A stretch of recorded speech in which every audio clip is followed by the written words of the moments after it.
The Greatest Debate That Never Happened is the title that a lot of people would probably attribute this film with. Because, fun fact, this encounter between psychoanalyst founder Sigmund Freud and British literary scholar C.S Lewis, this encounter likely didn't happen. Historians can affirm that Freud met some young Oxford don, but we're never going to know if it was C.S. Lewis. At least this film is honest in the fact that this encounter is completely fabricated. But nevertheless, this film delves deeply into the autobiographies of two of the 20th century's most influential intellects, especially during the early 20th century.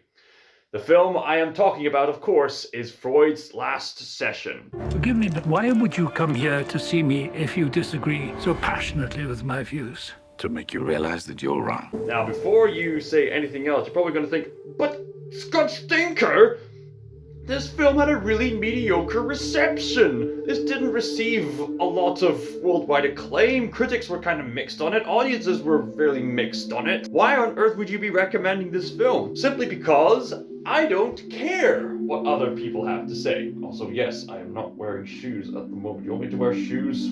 Tough. I'm not. I've got socks, okay? Smell it. I've got soul. I don't care what other people think about this film. I think Freud's Last Session is one of the most well-made, philosophy-based and faith-based movies I have ever seen in my life. This is probably something you've not heard before, but I might as well say it here. A lot of faith-based films, not all of them, but a lot of them are terrible. Why are they terrible? Because they focus too much on cramming the message down your throat rather than telling a compelling story. Unfortunately, Freud's Last Session is exactly that, a compelling story, specifically more of a character study of these two individuals, Freud and Lewis, more so than it is a film about philosophy and faith. So that central focus can really help get the audience to focus in. In fact, I would consider this film a great educational tool for the fields of theology, psychoanalysis, philosophy, humanities, and any other related fields. This is, if you are remotely interested in these topics like I am, this film is going to be right up your street. Honestly, Freud's Last Session is 10 times better written than the God's Not Dead film will ever be. And it's mainly because Freud's Last Session is so much more honest and sincere than the God's Not Dead film will ever be. I really appreciate how both sides, Freud and Lewis, none of them are portrayed as blatant villains. They're just two flawed men talking about their worldviews and having a friendly debate, and that's pretty much all the film is. And you can really sense that whilst Freud and Lewis highly disagree with each other's worldviews, whilst the two of them are hostile to each other's worldviews, they're never hostile to each other as persons. Why does religion make room for science, but science refuses to make room for religion? You hide behind your ignorance. I think that you're afraid to feel emotions at all. Is that your final diagnosis? Fascinating. I don't know. You don't know? Finally, we're making progress. They still laugh with each other, joke with each other, share fond memories with each other. They even help each other out during fairly scary moments, such as Freud helping Lewis get through his shell-shock PTSD, or when Lewis helps Freud through his pangs of oral cancer. If only more friendly debates could be like this, eh? But anyway, I'm getting ahead of myself. What is Freud's Last Session all about? The film in question is a fictional encounter between Sigmund Freud, the Austrian psychoanalyst who founded psychoanalysis. He is having his daughter treat him as he is suffering from oral cancer, most likely due to his overdosage of cocaine and smoking. Sigmund Freud is dying of oral cancer, and he decides to have one last session. He invites a young C.S. Lewis because Freud is rather curious about C.S. Lewis recently converting to Christianity. Freud himself is a secular Jew who had a Jewish background, yet Freud himself is non-practicing, and that's made evident in the film, seems to have rather hostile views on the topic of God. Now, many of you might think C.S. Lewis was dogmatic from the start, but here's what makes C.S. Lewis stand out as an intellect. He didn't start off in the position that he finished his life with. He actually was a secularist for a big portion of his life. Yet through a series of events and persuasive reasoning and honest assessment, C.S. Lewis gradually converted from secularism to deism, and then from deism to Christian theism. And it's interesting to note that at this point in the film, C.S. Lewis is still quite young and still quite inexperienced in his argumentations compared to his later years. This young C.S. Lewis has yet to write his most thought-provoking and influential works, like the Chronicles of Narnia, the Screwtape Letters, his apologetics work, so on and so forth. And yet, even when he's inexperienced going up against Sigmund Freud, C.S. Lewis has enough grasps on the basics to at least keep Freud engaged without showing traces of running away. As for Freud himself, he has made rather radical conclusions when it comes to the reality of things and the nature of human beings. And because of both of these men are rather flawed in their respective worldviews, people have described C.S. Lewis as too imaginative for his own good at times, yet nevertheless, his imagination was still his major strength when it came to his other ways of writing and argumentation. As for Sigmund Freud, as influential as he had been in defining terms of psychoanalysis, his works are seen as embarrassingly dated at times. See, Sigmund Freud ultimately concluded that every man wants to bang their own mothers. Yeah, you can tell that's embarrassingly outdated, and you could definitely see why him and his student Carl Jung had some major disagreements with each other, and Carl Jung would eventually update the terms that Sigmund Freud had established, and Jung himself would become a much more successful and influential psychoanalyst than Freud was. And in later years, Jordan Peterson would take up the mantle that Carl Jung would have had. So here you have the founder of psychoanalysis going up against a British literary scholar who's recently converted to Christian theism.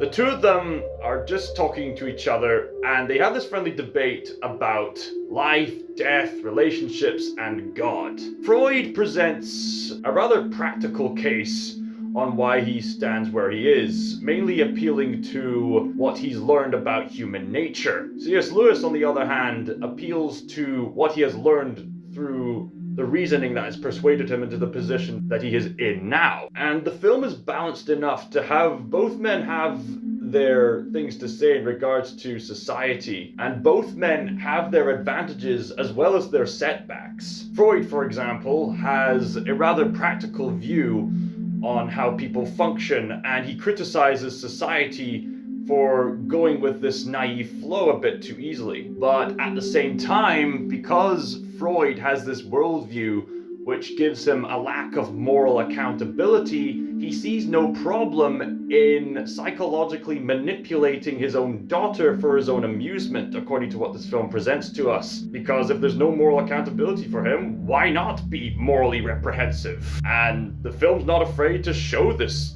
dark side of him and his relationship with his daughter, which, for obvious reasons, shocks C.S. Lewis, and I just got to appreciate the acting here. I love how the characters react in a way in which they don't lash out, but they're still shocked at specific choices that Freud has made in the latter years of his life. As for C.S. Lewis himself, there are other people who are more influential in the ways of Christian apologetics. Yet C.S. Lewis is probably the most popular Christian apologist, mainly thanks to his contributions to fiction with the Chronicles of Narnia series, for example. C.S. Lewis does have the disadvantage of being inexperienced in this situation, Yet nevertheless, he does have a major strength in acting as Freud's consciousness in the context of the story, in a similar manner to the role Jiminy Cricket played in Pinocchio's life. I also appreciate how this film implements visual storytelling. At one point, you see Sigmund Freud lie down like this when he's suffering the pangs of oral cancer, and he's lying in the particular way that Freud's patients would usually lie down whenever they're going through a therapy session, and C.S. Lewis is the one sitting down asking the questions. And this is by the end of the film, so it's kind of an interesting role reversal that's happening on a visual basis. I find that really interesting. There's also other really fascinating visuals at play which delve into yearnings and how the materialistic world can never fully fulfill our innate immaterial yearning, as well as delving into the mindset of the inner child, looking back at childhood fondly, as well as thinking back to the traumas of life. There's a lot going on here visually if you're paying attention. And I like how balanced this film feels. Even though Freud is portrayed as morally reprehensible at times, you can't really bring yourself to dislike Freud in the context of the story. He still laughs and jokes with C.S. Lewis. He still appreciates Pilgrim's Progress and C.S. Lewis's satire of the story called Pilgrim's Regress. And the two seem to be supporting each other in other ways. I think it's interesting to note that some people could say that Freud and Lewis do make their valid point. Freud does make some points about the weakness of how naive society can be, and that's certainly a valid point for anyone who's going through disillusionment of Western society, especially the case with modern America today, which has been indoctrinated to hate itself and to not believe in anything worth fighting for. And at best, Sigmund Freud would be appealing to this harsh reality of cultural determinism. Yet at the same time, determinism to its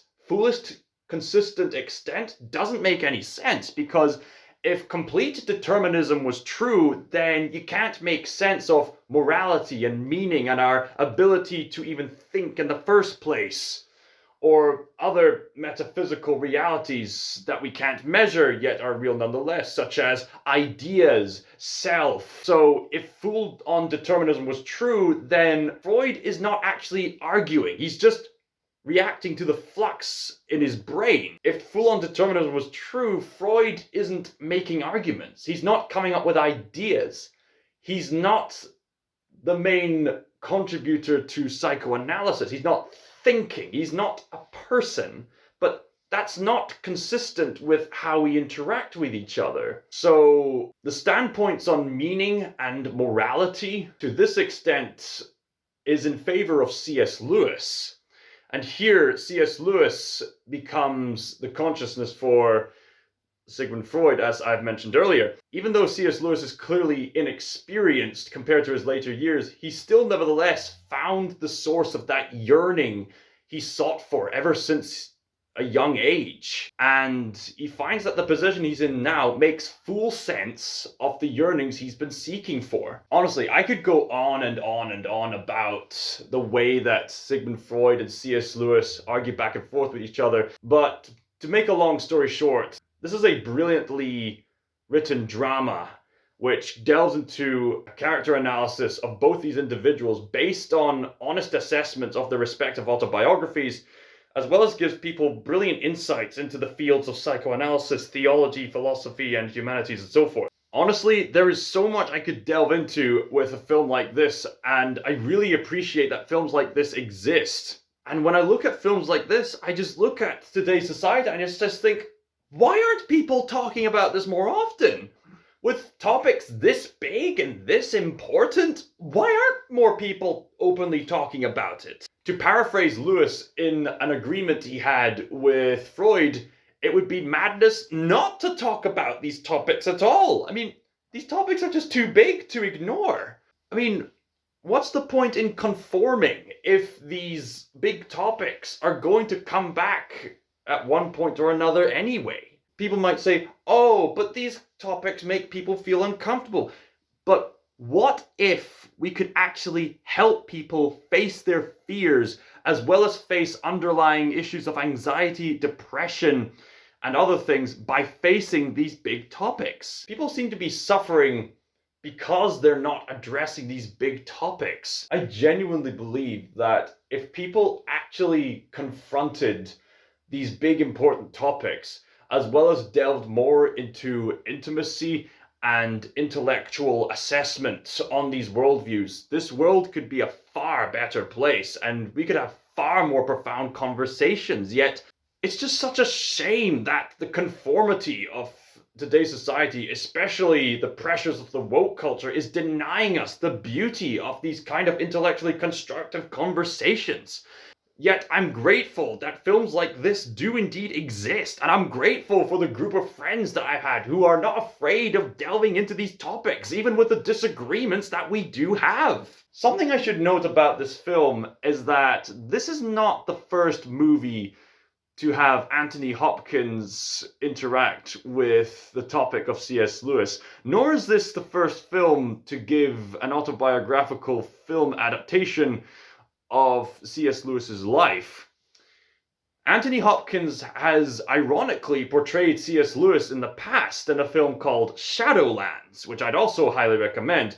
This film, Shadowlands, depicts C.S. Lewis's autobiography, A Grief Observed, which tells the tragic story of C.S. Lewis's romance with Joy Davidson before she tragically passed away. There's been another film that had been made a few years ago called The Most Reluctant Convert, which is a film adaptation of a stage adaptation of the book called Surprised by Joy, which tells the story of how C.S. Lewis converted from secularism to deism to Christianity. And yes, many of the events from that film are also addressed in Freud's last session. And I would also highly recommend seeing The Most Reluctant Convert if and when you get the chance. People might pass this film by, but I still consider it very important to look into this film, because if you actually take a look at our pop culture, you'll realize that certain intellects like Dostoevsky and Nietzsche, or in this case C.S. Lewis and Sigmund Freud, and later on Carl Jung, have a much more profound impact on the stories that we tell than we realize. The themes, the way characters interact with each other, the way that certain terms were established by a lot of these intellects. So because this film gives a brilliantly balanced approach to these big topics, I would highly, highly recommend you go see this film. I give it my full approval. Well done. Good. If you haven't already, please check out my account on Letterboxd if you want a review on this film as well as many other films. Also, don't forget to check out my friend Brooks Gallinghouse, who is also an enthusiast in regards to endorsing this film. Also, he and I have recently made a podcast episode about our thoughts on Dune Part 2. You can see it on Rumble. Thank you all so much for watching, and until next time, ScotsThinker signing out.